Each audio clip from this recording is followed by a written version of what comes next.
So this is Arcane Rush. If you haven't seen this game before, it's a really fun auto battler with lightning fast matches. I mean, these are super quick and they're asynchronous fights too, which means you don't have to lock into long matches. You know, it's sometimes hard to sit down for a 25 or 30-minute session. If you're somebody like me with a toddler running around or a lot of videos or comments to hatefully respond to, then sometimes you need to be able to hop in and out of games, and that's exactly what Arcane Rush lets you do. Take a fight here, go do something else for 5-10 minutes, come back right where you left off. There's no timer, jump right back in, and you haven't lost a single second, which is perfect for me and perfect for playing on your phone. But Arcane Rush isn't just on your phone. As you can see behind me here, Arcane Rush is now available on Steam as well. Both are totally free to download and play, and whether you're playing on PC or mobile, you can share the same account and progress. Now, if you haven't played an auto battler before, or maybe aren't super familiar with what they're all about, it's actually a really fun gameplay loop. Basically, you enter a match. There's going to be a shop where you buy units, you upgrade the shop to buy stronger units, and you build a team that you try to get as big and as strong and as scary as possible to beat your opponent's assembled teams as well. So it's a little bit about managing your economy, taking care of your resources and your gold, making sure you're efficient, but also about finding really cool synergies, bonuses, and super big units to thrash your opponents. Now, Arcane Rush has a few different dealers. You can see here, I actually play this game a lot. I've leveled all of these up a ton. They're all over level 100, and I've hit master rank with the first two dealers in the game. I'm still getting there on the latest dealer, Gorm, who looks a little bit like me in some ways, but just way more awesome and masculine and cool.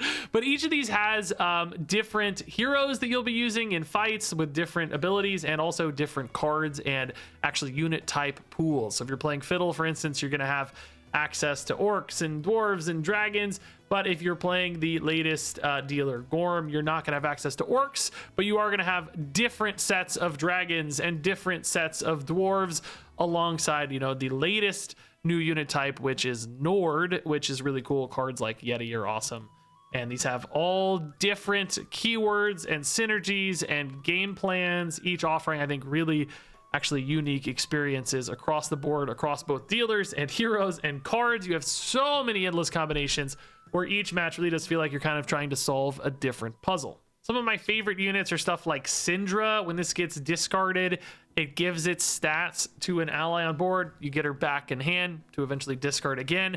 When you have things like Hellraiser Ozzy that's scaling up her stats and discarding her, can be these crazy chains of buffs. Your board just gets enormously big, where this has like 100 stats or more, and everything just gets absolutely enormous. That's so fun. Oh, and then of course there are dragons. I absolutely love the latest dragons. This card, Hatomless, scales up your board whenever an ally is devoured. Dragons have this devour ability that's going to eat something and gain its stats. So you can see here, Wrong the Betrayer is just going to keep devouring the card to your left turn after turn.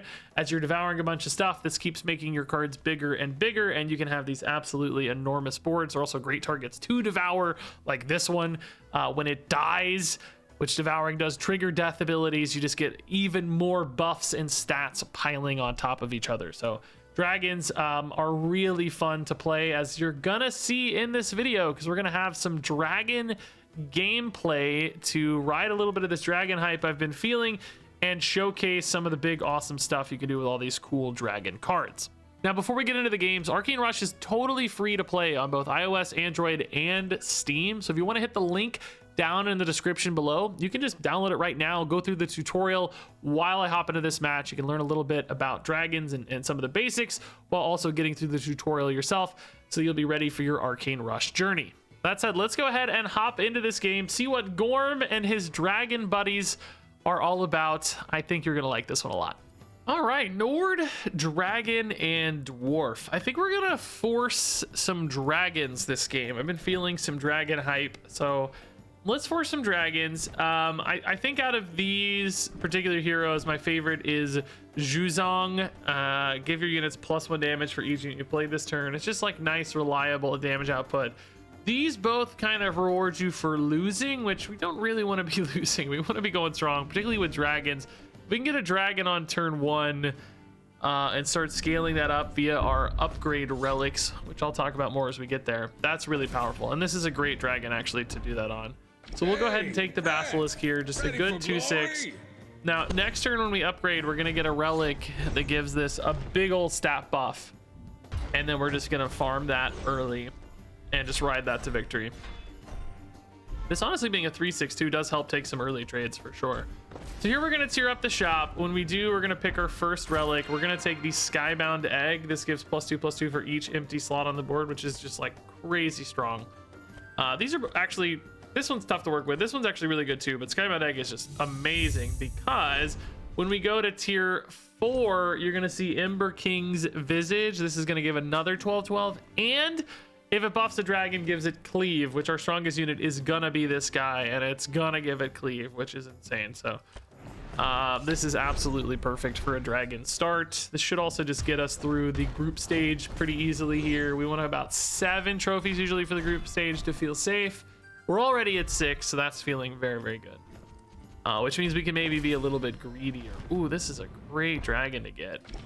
Normally we'd hope to buy 2 and you know, sell 1 if it had some kind of bonus. The taunt here is not really a bonus though, since this already has taunt. So we'll just buy this and roll. It's fine. Ooh, another one. Yeah, honestly, it's not great together. We're at 6 gold. Next turn we'll have 6 coins. I guess we can buy the Winged Spark. It's not perfect, but it is just a dragon. The Wolfgang is definitely not a synergy for us right now. I mean, a second one of these this early, not really technically synergistic. I'm gonna roll again. I think seeing more options is worth it here. There's like triple outs. It's just like, you know, we might end up with 2 kind of worse things for the record, but it's okay. Ultimately, we just kind of need bodies. We could also theoretically push for more upgrades on the shop sooner. We're already at 9, so we honestly feel super safe. We can play really greedy here moving forward. Oh, I forgot we're upgrading at 6 on 6 this turn anyway. It doesn't matter actually. No, this was, I'm glad we rolled. This is always the upgrade turn here. Now we don't quite have the Emberwing pendant ready yet. This is only at 16 health, and you need, oh no, it's damage. Never mind. It's 14 and 20. We're way off. We're not even close on that yet. So we'll just go for the tier 2 and the bruise here. This is still really solid. We can put the bruise on our big guy. This guy buffs bruise too, so he's kind of the perfect grab here. So now this is actually another +6/+6. We're just building a monster unit here, as you can see. I think this order is fine, despite being weird. I don't want this to get the barrier off of this, right? So kind of hoping it dies first, and then we go from there. Oh, these are big. Sequencing might actually work out pretty well though. Yeah, it's honestly perfectly fine. Not that we even need to win anymore. Like, any trophies really beyond 7 or 8 are kind of a waste. Like, technically I think 7 can lose, but it's rare. In fact, yeah, you know, 7's safe because the max anybody can get is 7 to jump the spot. So. To the brave. Okay, so now the question is, do we sell and tier up? It's the tier 4 that gives us cleave, that makes us super strong, so I think so. We go for Ember King's Visage, bada boom. I think this order is still fine. This doesn't usually die ever here, and if it does, doesn't matter because we're playing it greedy. As you can see, our shop tier is going to be way higher than it. Like I said, doesn't matter when you can play it greedy. Totally fine. Now we want to be a little more careful with our 3 life. But that was fine. Oh, this is a good little devour start, dude. Yeah, this is cool. We do like this getting devoured too. This is not as interesting. I think I'd rather roll twice and find 1 more good dragon. Although we do have kind of a double buy here that's pretty exciting, because you could take this and give this +4/+4 to our cleave, which is pretty great, and then sell it and buy here. I would go this route if I did that, because I don't want that 7/1 getting barrier. That would be bad. So let's do this. Let's try this, I guess. So yeah, the +4/+4 buff is gonna add up. This is so early in this that's actually a really nice buff. Our cleave is just monstrously big now. It's just big enough for the tie. Oh my god, dude. Okay, we've been greedy, so it's fine that we're a little behind on board, but I do need some scaling still. this is probably a good time to go to the final round. We don't have a great Devour relic payoff yet. It's only been one dude, so we could maybe wait one more round, get another Devour, hopefully find some Devours here maybe, or stuff to Devour. Triple on this isn't really that amazing. It's kind of an extra chance to hit the barrier. If you triple it later, that's okay. Oh, another matron, dude. This is only a couple coins. Do we take the matron here? So something interesting with the squire, but we can't do both. Another matron. I don't know. I think I need better stuff. Oh, this is way better stuff. Okay. We shall feast until do we like the triple more or just more Devours? I think for the sake of the draconic band, I think we just devour this actually, right? We honestly go in this order too, so that the barrier is more likely to hit a good unit. Okay, this was actually good. I'm glad we didn't settle for that garbage tiny baby lady that gives +4/+4. I don't think that would have been enough. This looks like an easy win. It's good. Practically, I think this actually would have soloed that, right? Pretty crazy. All right, so here we do want to start tearing up for sure. This guy's actually really good to devour. Yeah, okay. Do we take the Devour? Yeah, it's still the best bet, right? It's better than 2 brews. That's basically 7/7, and this is now much bigger than 7/7. So 12/12 is pretty nice. Yeah, okay. We're off to the races now, dude. This is good. Tier 5. We want to find the dragon that gives +6/+6 when you devour something. Now that we have 2 Devours hitting, that's gonna be really nice. This looks like, again, a pretty easy win. We're going to be ahead of most opponents at this stage. We got a pretty great early scale, some greed, so we hit a tier 5 super fast, tier 4, and even 3, I think, faster than everybody else too. All good news. Okay, couple interesting dragons again. We know this guy's pretty great to devour. We're not so good at this, but it is just something. I think we can roll a little though. Ooh, this guy's amazing.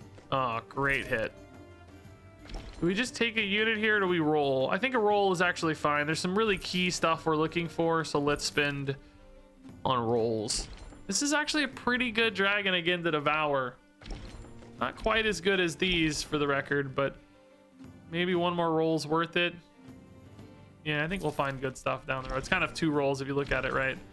So this one goes here, this one goes here, because this has a play buff as well. We want more dragons in play sooner. This one we want to go off first because then it'll buff this one, which those stats get locked into this devour as well, which is good. Yeah, this is a great little chain. We're getting some really nice stats. Oh my goodness, the opponent is also quite strong though. Not strong enough just yet. They are farming up this guy though. He kind of locks in anything that gets summoned in game permanently, so if you summon a bunch of stuff, he can get really big. So I do need my dragon scaler guy. I need the +6/+6 guy. Here he is. First shot. Let's go. Here he is. So now we get an additional 6/6. Whenever cards get devoured, they don't have to be dragons either for the record, so we can keep an eye out for other stuff. Yeah, let's take a roll here. I think we always want to just buy 2 things here though, right? It doesn't matter what. This is a pretty good hit, getting another buff, but this one's just whatever. It's just fit. Now we're scaling up our cleave. We're scaling up these every turn. This is getting nice. Yeah, this is really beautiful. Clean dragon buffs. Now we're just looking for like triples, and I mean, actually tripling these might not actually be worth it, because specifically like the number of times you're devouring is actually kind of more important than the devour itself very often, right? Like we just want to make sure we're, hitting multiple devours. So I think we would never triple these. This would be a key triple target, right? This guy's big. He doesn't have a specific death-based play, but he's just big stats, like 410's good to put in here maybe. The fact that it's a dragon also does mean like this, if you put him here, right, like the first one, it buffs 6/6, that chains into this devour, which is nice. So I guess I'll buy this. Kind of something you could regret. This again is actually pretty good. Then we roll. Stat flip here's kind of good on this guy. Like he's getting a lot more attack, but not worth buying, I don't think. Okay. Yeah, so this is gonna gain that extra 6/6, right? Like right here, and then that gets devoured again into this. So you kind of double up that 6/6 buff almost into the second devour. Oh my goodness, that guy was huge, but still a little smaller than us. This is definitely our competitor though. Like they're in a very similar space. In fact, are we gonna lose this? I don't think so, because this guy's taking one more big hit. This shield though is kind of important. Oh yeah, but that's fine. That guy's always eating their small summons, so no, we're not. That's very strong. Another barrier would be great to get, by the way. The 2-drop that gives barrier would be a dream dragon to hit here. A splendid play. Let the mead flow like the rivers. Nothing good, nothing good. This does have a death, which is kind of chill. I guess we'll take that. The way to get kind of a bonus dragon. And another one of these, sure, man. Yeah. Let's do it. This order, that means this summon gets buffed by this, right? Could be this too. Might be cool. We could keep that as a triple out. Not. Good try. Yeah, so even the freshly played unit is an 18-15 here, which is pretty sick. All those little buffs from our hero power too, don't forget. Like these are like chipping in a little bit over time. Just slight little bonus buffs. Definitely don't hurt. Okay. Yeah, this final fight actually. Oh my god, dude. We've been ripping through people. Was this the other dragon guy? I think so, right? This has gotten so monstrously big, by the way. 153 is beautiful. Would be cool to get a barrier that, oh, barrier guy. Yes, perfect. Oh, insane hits. Actually insane hits. This is gonna get sold because we want to play both of these because there's a good chance this is the final fight, right? This also, in that case, gets sold. I don't think there's anything we ever buy. This is actually a pretty cool dragon, but not for this particular build, right? So here we play this guy first, and then we play this guy next. He buffs everybody +12/+12 because this play is just so nuts. Yeah, we are like crazy big here, dude. We are crazy. Yeah, this is up to 187. Well, 196, 194, 214. This got a barrier, which isn't the ideal target, but certainly fine. Like we're gonna absolutely destroy this final fight 100%. Opponent had a pretty cool solid dragon build matched up against us here, but ours is just on another level. This is just really good. I actually haven't really played much with this build, to be honest. I've done more of a summon dragon stuff most of the time. There's all these like summon chains you're kind of seeing our opponent do. But we just got that cleave that allowed us to push these early, and they just scaled so much. Well-timed tier 5 hit as well for the buffs. There you go. Did we lose a single round? Oh, we did lose that one round in the group stage, yeah. But still, absolutely monster run here with dragons. That was kind of a great example of what dragons can do, particularly with that early relic curve. That can just create so much opportunity to push up your tiers, accelerate that a ton, play a little bit greedier, play for some of those late game units early, and that can really push you out ahead of people, which is super nice to see. Yeah, so those were dragons in Arcane Rush. That came together kind of perfectly, and I really like that team. So one other thing I wanted to talk about in Arcane Rush is the arena mode. If you had a team you really fell in love with and you kind of missed them, you can go into the arena and use them again to challenge other teams from other opponents. So for instance, here is our sick dragon build, right? It's not done just yet. We get 3 more fights of this in arena, or you could try out a crazy build like this menagerie build I put together. But I want to see these dragons once more, so we can go into arena and get a bonus fight out of our dragons and see how they stack up against other teams. Now, that also means you might see my teams in your own matches or in the arena as a nice little bonus. I really like that you get to revisit some of your recent favorite teams here, because sometimes you just didn't quite scratch the itch to see them in action, and you can like challenge really difficult teams too to see how well they stack up against crazy builds from your opponents. Yeah, so there you go. That's the arena. Those are dragons, and this is Arcane Rush. I've really been having a lot of fun with this one. I don't usually play sponsored games as often as I do here, but Arcane Rush has been really rather enjoyable. As you can see, I put in a lot of playtime. It's super easy to just hop in and play it on your phone. If you want to check it out yourself, you want to see if you like it too, there are links down in the description or pinned comment below. Totally free to play and check out. Kind of a free one to see whether or not you like it and vibe with it. And if so, I think you might get a little hooked on this one like I have. So thank you much for watching. Thanks to the Arcane Rush folks for sponsoring this video. And until next time, game on.